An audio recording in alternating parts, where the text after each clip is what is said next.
we're facing, enormous pressure to go to war with a country that's not Iraq, that's actually more powerful than Iraq. But to the extent you can kind of characterize it using publicly available information, what is the current strength of Iran, do you think, as a military power? They still retain significant conventional military capabilities, a effective missile force.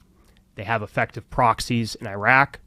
They have a very effective drone program. And those things, I think the Iranian missile force, more than even a potential nuclear program, and this is based on their experience in the Iran-Iraq war, they very much view their missile force as their ultimate guarantor of regime and national survival. And again, that goes back to their experience in the Iran-Iraq war. And so that is a big reason why they have invested so heavily in developing missiles, drones, cruise missiles, and things like that can strike all across the region. And that is really the real threat. It sounds to me like people who've thought a lot about this have reached the conclusion that if we were to participate in a strike on their nuclear facilities, lots of Americans would die.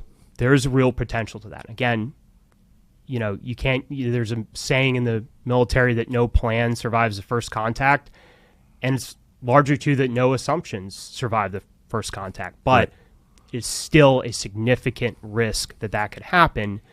And I think it's fair to say is that is weighing in the calculus of a lot of people in the administration. A war with Iran risks being incredibly costly in terms of lives and dollars and instability in the Middle East. Lives and dollars, American lives, American dollars. The lives of Americans, the lives of Iraqis, of Saudis, of Bahrainians, of Israelis, Emiratis, yes, of Israelis, and of course Iranians.